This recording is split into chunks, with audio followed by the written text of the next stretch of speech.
Muchísimas gracias por invitarme, doctor Calatayud, porque la verdad es que Señor Ciadac, yo no. es un placer estar aquí y aprender cosas nuevas, porque al final lo que nos mueve siempre es ir aprendiendo cosas nuevas y estar pues al tanto de todo lo que va saliendo y sobre todo creo que es muy importante esta visión de trabajo en equipo. Es crítica, primero que tengamos la mente abierta, que sepamos que estamos delante de pacientes con problemáticas complejas y que al final el abordaje debe ser multidisciplinar y remangarnos todos y a ver Me qué encanta. es lo que podemos hacer, sí. Bueno, ya me ha presentado el doctor Calatayud, yo me dedico a la docencia y la investigación. Me he dedicado desde que hice mi tesis doctoral a estimulación cerebral, primero estimulación cerebral profunda en modelos animales, poniendo electrodos dentro del cerebro y estudiando funciones cognitivas, y después en los últimos años ya utilizando técnicas de estimulación cerebral no invasiva. Que os voy a comentar qué son las técnicas de estimulación cerebral no invasiva. Voy a intentar, sí, la media hora la voy a respetar, lo que para que algunas cosas que tenía algún vídeo, algunos seguramente los pasaré, los obviaré, pero intentaré circunscribirme a los 30 minutos. Las técnicas de estimulación cerebral no invasiva, ¿qué son? Son técnicas que, como su nombre indica, sin necesidad de operar al paciente, nos permiten modificar el funcionamiento cerebral. Algunas de estas técnicas lo que hacen es modular directamente la excitabilidad neuronal, otras técnicas lo que hacen es modificar el umbral de excitabilidad de las neuronas.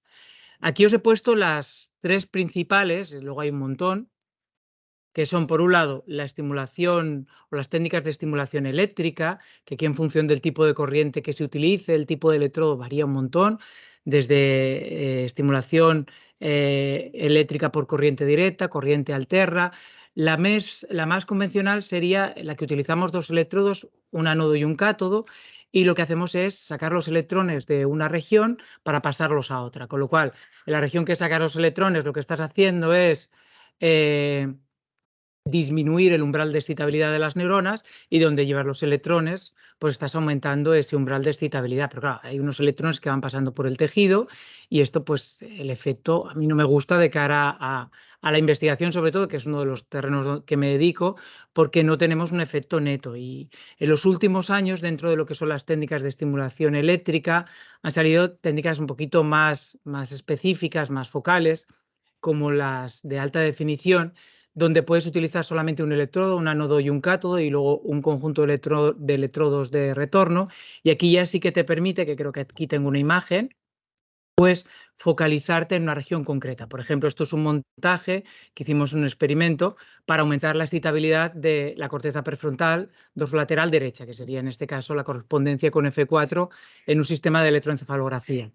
Y que es un sistema, claro, que necesitas para hacer este montaje el electrodo activo y después 5 electrodos de retorno. Ya la cosa se complica un poquito más, pero de cara a la investigación, pues esto nos da más información de lo que realmente estamos haciendo en el cerebro, como mínimo de la localización. Luego a nivel biofísico, pues ya la cosa necesitas más investigación. Eso por lo que se refiere a la estimulación eléctrica. Después pasaríamos a la estimulación magnética. Y en la estimulación magnética, a mí me gusta esta distinción que se hace de Chiari y colaboradores, que es de un paper del 2019, que distingue la convencional de la Deep TMS o de la profunda. Al final el sistema es el mismo, lo que cambia es la bobina, que ahora explicaré un poquito qué es esto de la bobina. La convencional utiliza un tipo de bobina, que es una bobina en forma de 8, que hace que el foco o la estimulación sea bastante focal. En el caso de la Deep TMS, las bobinas son diferentes, son en forma de H, es como un casco de peluquería, y lo que hace es generar una estimulación menos focal y, en la mayor parte de los casos de las bobinas, bilateral, que nos permite modular la excitabilidad de los dos hemisferios.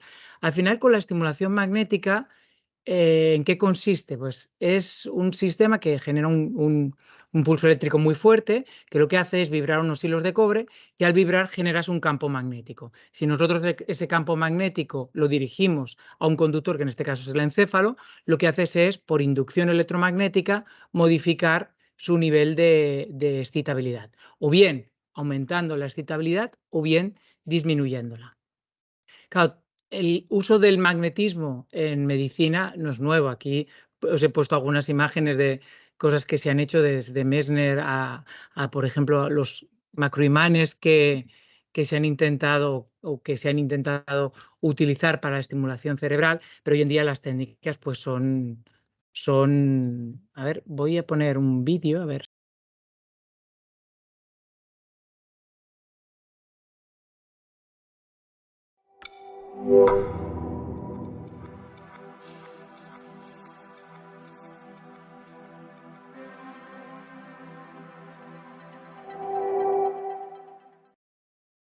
¿Te imaginas que la manera de diagnosticar y curar las enfermedades neurológicas fuera esta?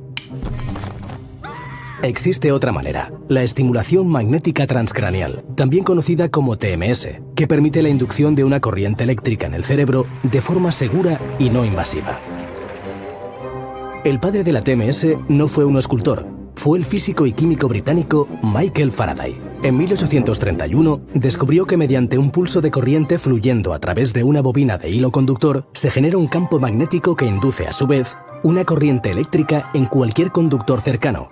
Este es el principio de inducción electromagnética. En la TMS, una corriente eléctrica pasa a través de la bobina de estimulación, la cual genera un campo magnético que pasa a través del cráneo y las meninges, induciendo una corriente eléctrica en la zona del cerebro sobre la que se encuentra la bobina de estimulación. La TMS permite activar o interferir de forma específica en determinadas funciones cerebrales, dotándola así de una posición privilegiada para la investigación sobre el funcionamiento del cerebro. A diferencia de otras técnicas neurofisiológicas y de neuroimagen, la TMS permite establecer relaciones causales entre conducta, cognición y actividad cerebral, abriendo así una gran ventana para el mapeo cortical de funciones cognitivas de forma más clara y precisa. Y todavía puede llegar más lejos. La TMS es capaz de modular la actividad cerebral a largo plazo, convirtiendo esta técnica en una poderosa herramienta para aplicaciones terapéuticas. La TMS fue pensada inicialmente como un apoyo para el diagnóstico, pero gracias a su capacidad de modular la excitabilidad del tejido cerebral, ha adquirido un papel más importante: el tratamiento de enfermedades neurológicas como el Parkinson, el Alzheimer, accidentes vasculares, traumatismos craneoencefálicos, esclerosis múltiple o epilepsia, e incluso alteraciones psicológicas como la ansiedad, la depresión, el déficit de atención, el estrés postraumático o la esquizofrenia. Deja el martillo y el cincel. La TMS es la técnica más avanzada para moldear el cerebro.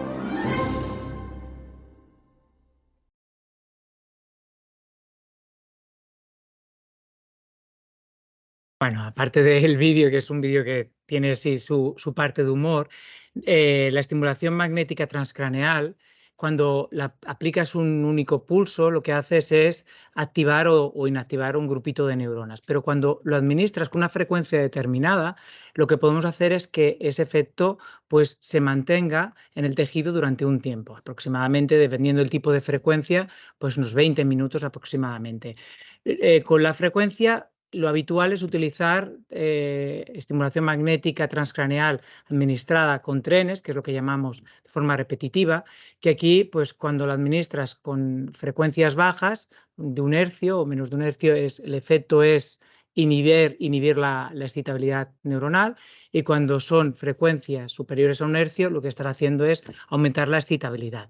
Hoy en día se están utilizando paradigmas que son un poquito más avanzados, sobre todo o que hay más datos, que hemos podido recabar más datos de la neurobiología y de lo que sucede en el tejido nervioso, como es la Theta Bars, que aquí, cuando se administra de manera intermitente, tiene un efecto muy parecido a la potenciación a largo plazo que estudiamos en el hipocampo, en rodajas de hipocampo, o cuando la administras de manera continua, tiene un efecto que sería parecido a los fenómenos de plasticidad de la depresión a largo plazo.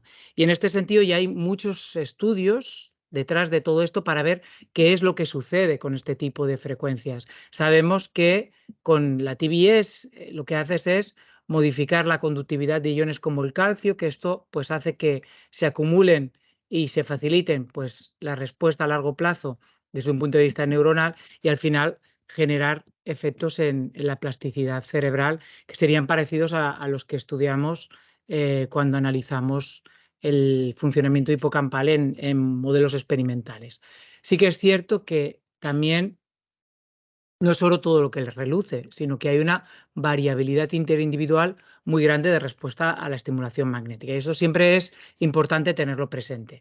Tenemos un margen de que en algunos casos estás aplicando un tipo de frecuencia y te puedes encontrar que el efecto no sea el esperado porque ese tejido pues, no está respondiendo de la misma manera. Pero bueno, afortunadamente pues, están haciendo muchas investigaciones acerca de cuáles son las bases neurobiológicas que hay detrás del efecto de la estimulación, porque es una técnica que ni mucho menos es nueva, porque ya Tony Baker a finales de los 90 en Reino Unido ya empezó a utilizar el primer estimulador en la corteza motora primaria y desde entonces se ha hecho mucha investigación, hay muchos estudios controlados, ya la mayor parte de agencias ya han aprobado tratamientos con indicaciones concretas y en este sentido pues hay mucho cuerpo de lo que son estudios controlados, pero nos falta yo creo que más investigación para ver qué es lo que ocurre en el tejido y entender el por qué, por ejemplo, hay esa respuesta o esa variabilidad interindividual. ¿Qué diferencia hay entre la convencional y la Deep TMS? Pues la diferencia es poca, la diferencia fundamentalmente es el tipo de bobina. Tipo de bobina en la Deep TMS es una bobina en forma de H, los hilos están dispuestos en forma de H y esto hace que afectes más región del tejido y también que puedas llegar a zonas que no son accesibles con la estimulación magnética convencional. Con la estimulación magnética convencional podemos llegar sobre todo a zonas que están en las caras laterales, pero no podemos ir, por ejemplo, a corteza cingulada anterior o a la zona de la corteza motora que está la representación de los pies. Ahí no puedes llegar con la convencional. Con la Deep TMS puedes llegar a la ínsula, puedes llegar a la corteza cingulada anterior, puedes llegar a la corteza motora primaria donde está la representación de los pies, que esto pues depende de cuál sea tu objetivo terapéutico de investigación, pues pueden ser dianas de interés a la hora de elaborar un tratamiento o a la hora de diseñar una investigación. Y al final, pues lo que tenemos es una estimulación que no es tan focal, que es más amplia y que en la mayor parte de los casos es bilateral. Nos permite activar o inactivar los dos hemisferios. No entro en detalle a nivel de qué es lo que ocurre cerebral, pero sí asentar un poquito pues esta idea de que son técnicas que son complementarias y que cada una de ellas pues, nos permite hacer cosas diferentes, ¿vale? Esto sería lo que son las técnicas de neuromodulación. Pasado muy rápido para focalizarme en el tiempo. Ahí podría hablar largo y tendido de este tipo de técnicas, pero he explicado los rasgos vertebrales. Son, en resumen, técnicas que nos permiten modular la excitabilidad cerebral, aumentándola o bien disminuyéndola. Y esto es muy importante para lo que veremos ahora. Como esto lo podemos aplicar en la rehabilitación, ¿vale? Nos permite aumentar o disminuir la excitabilidad de una manera no invasiva.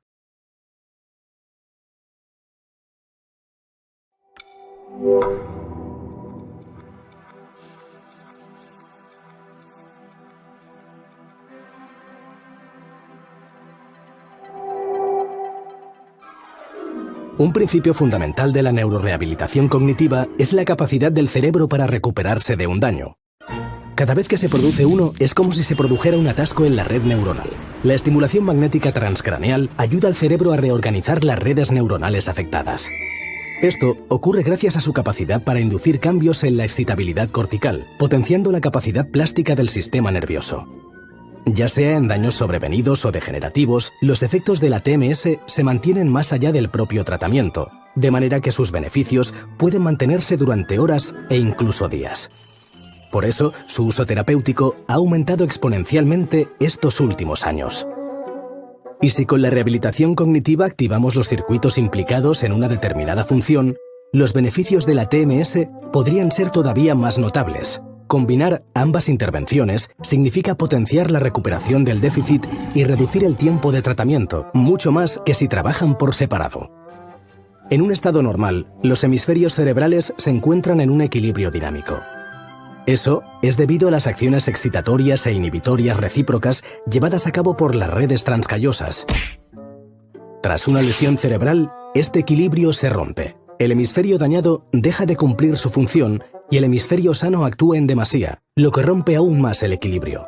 La causa de muchas alteraciones neuropsicológicas se encuentra no solo en el mal funcionamiento de la zona dañada, sino también en la hiperactividad normal del hemisferio no dañado.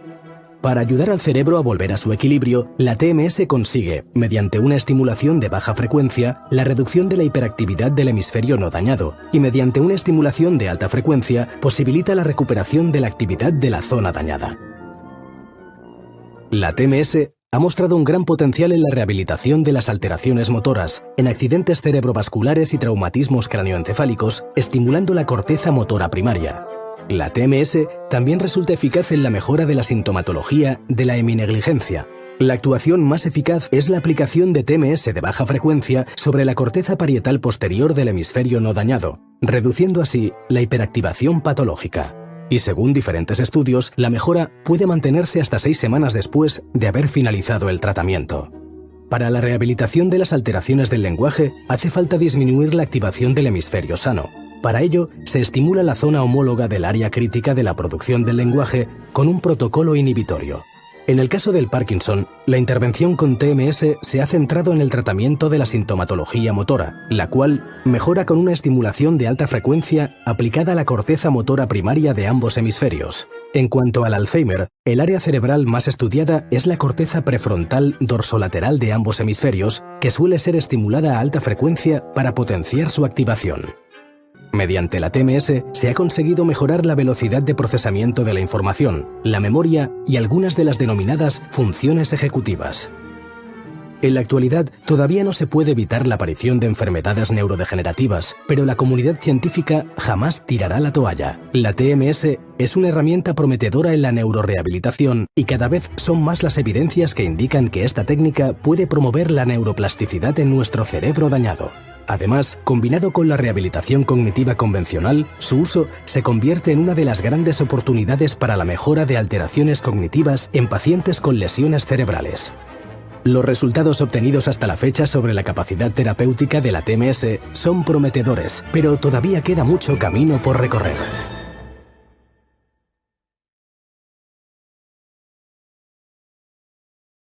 En clave de humor este vídeo, pero sí que es verdad que ha salido un concepto básico que es ese equilibrio que hay entre los dos hemisferios. Y yo aquí es donde me voy a centrar porque pienso que esto es crítico, sobre todo para entender un poquito el papel que tiene la estimulación magnética transcraneal cuando tenemos un accidente cerebrovascular en lo que es la recuperación funcional. Con estimulación magnética transcraneal, afortunadamente, pues hay un grupo de consenso internacional que lo que hace es cada cierto tiempo recoge toda la evidencia de todos los estudios aleatorizados que están publicados y publica una guía clínica. Y esta es la última guía clínica publicada, que se publicó en el Clinical Neurophysiology 2020. Ya han pasado 3 años.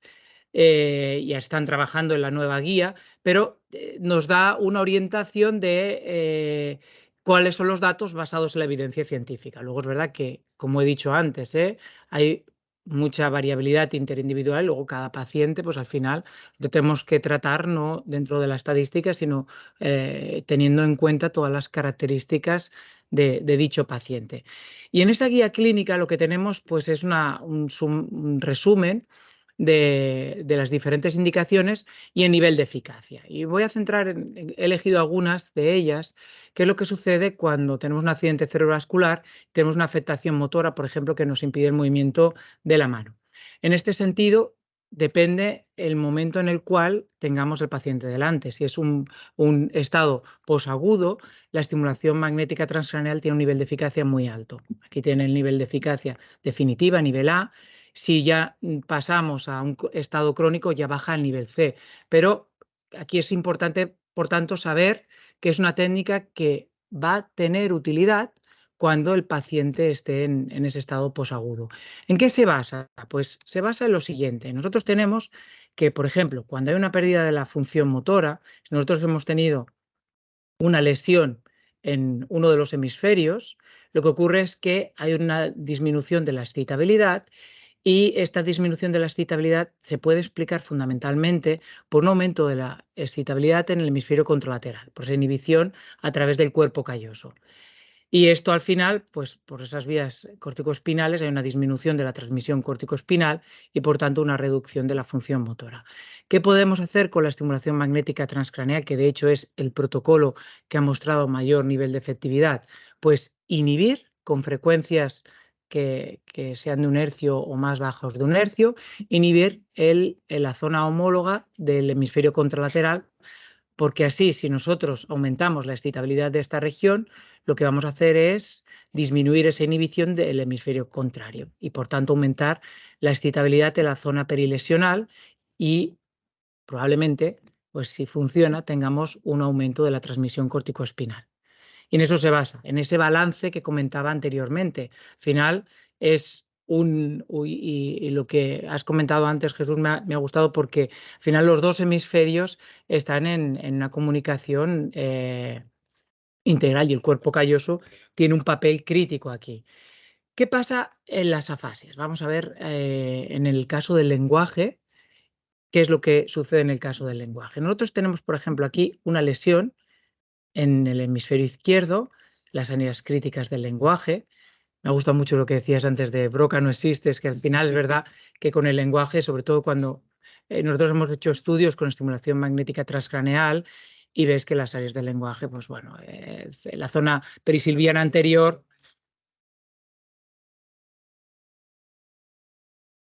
Sí, no, no, no, no. Ni tampoco en neurociencia cognitiva. Claro, nosotros hablamos de componentes anteriores del lenguaje, componentes posteriores, pero luego hay un montón más. Es que si además examinas hemisferio izquierdo, hemisferio derecho, y hay redes, y hay hoy modelos como el de Hipcock y Pockel que habla de redes muy, muy complejas, de la red fonológica, la red semántica, y estábamos hablando de redes que involucran esas áreas del lenguaje, pero áreas que no son del lenguaje, parietales, prefrontales, áreas inferotemporales y áreas también de los dos hemisferios, con lo cual es mucho más complejo. Pero bueno, en este sentido, la estimulación, ¿qué papel tendría y cuando han mostrado efectividad, cómo se ha hecho?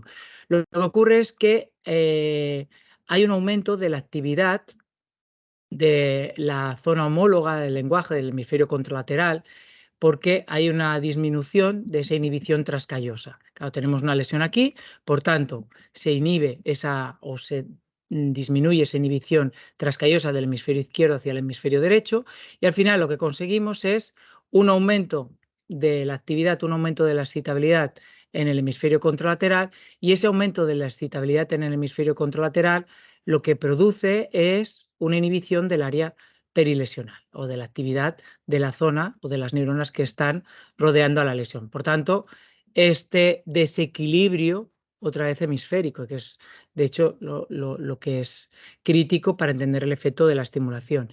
¿Qué es lo que podemos hacer? Pues aquí con estimulación se han hecho varias cosas. Se ha intentado pues estimular las zonas perilesionales y se ha intentado estimular la zona que es contralateral, en este caso con frecuencias inhibitorias, para inhibir la excitabilidad de la zona contralateral y de esta manera eliminar pues ese desequilibrio que hay interhemisférico y por tanto estas regiones pues vuelvan a recobrar su nivel de excitabilidad correcto.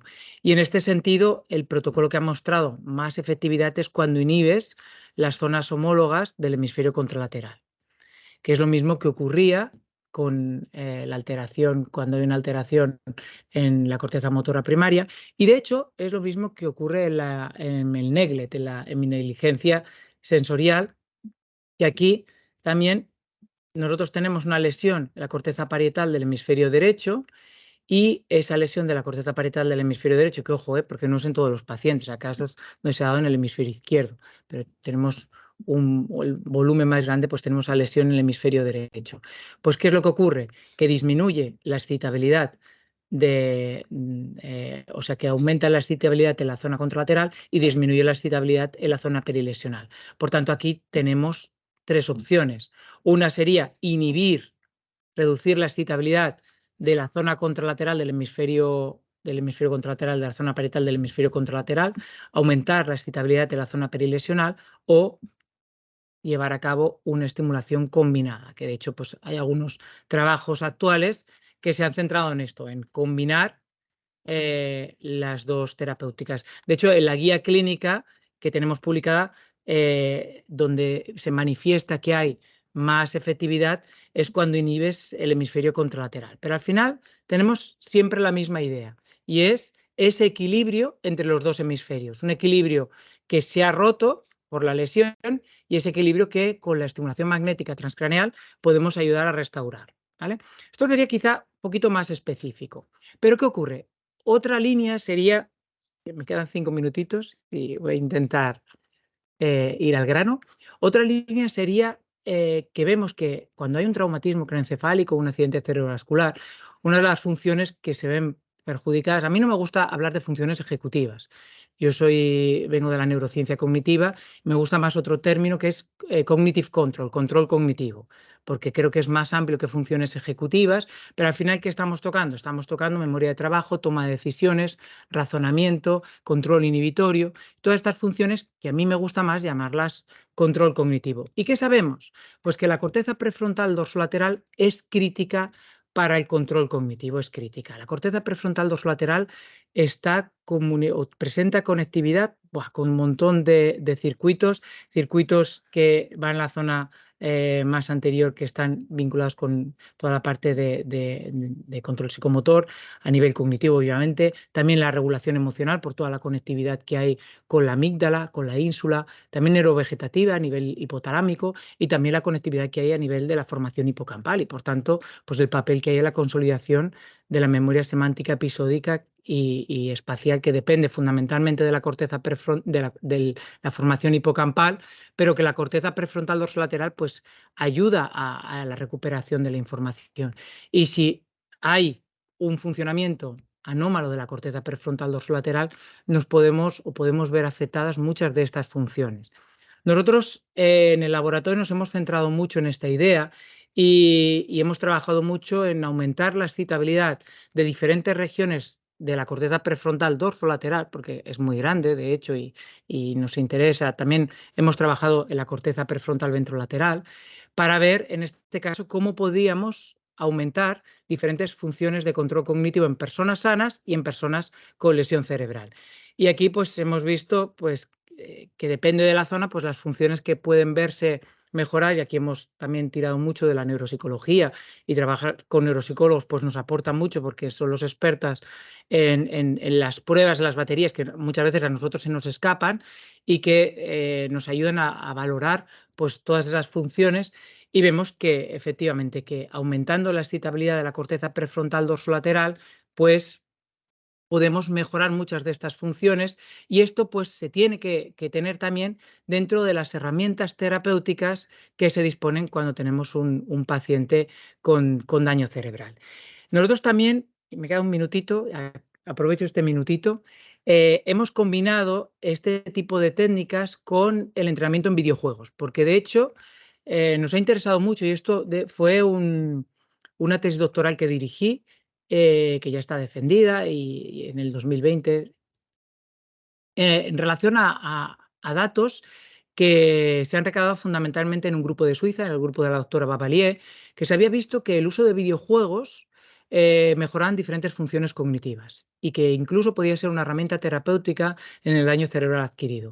Y en este sentido, pues tienen mucha investigación sobre el uso de videojuegos. Nosotros no queríamos pisar el terreno de nadie, pero pensamos, ostras, ¿qué pasa si combinamos el uso de videojuegos con la estimulación magnética transcraneal? Y lo hicimos combinando el uso de videojuegos con, de hecho, un videojuego que era el Super Mario Bros., porque era un videojuego que en técnicas de neuroimagen se había visto que se activaba el hipocampo derecho, el cerebelo y la corteza prefrontal dorsolateral, y nos interesó pues aplicar, en este caso era con sujetos sanos para ver si había mejora, y ahora tenemos la segunda fase, que es en pacientes, donde hacíamos una evaluación neuropsicológica y cognitiva muy amplia y una resonancia, y luego hacíamos 10 sesiones en las cuales la persona jugaba 1 hora y media cada día al videojuego y después estimulábamos la corteza prefrontal dorsolateral.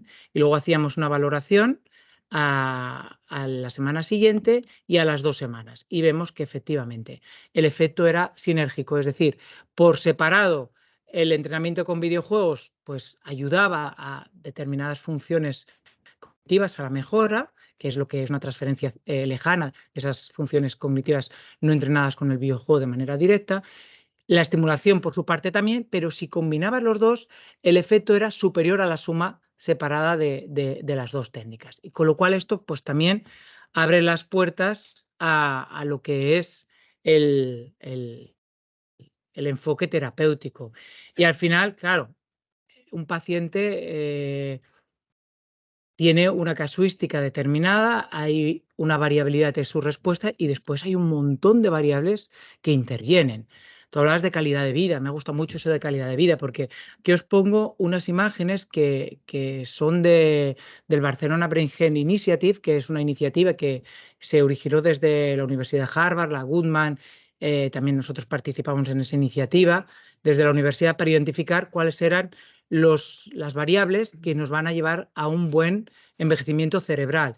Y la estimulación cerebral no invasiva pues está como una herramienta terapéutica importante, el entrenamiento cognitivo, pero también no podemos dejar de lado ejercicio físico, la nutrición, el apoyo social, toda la socialización, porque reduce la respuesta del eje HPA y por tanto el nivel de cortisol, y esto sabemos pues que puede tener efectos positivos en la rehabilitación neuronal, y también patrones, por ejemplo, como el sueño. Y aquí pues es importante tener esa visión integral que yo creo que al final pues nos da ese panorama amplio, ¿vale?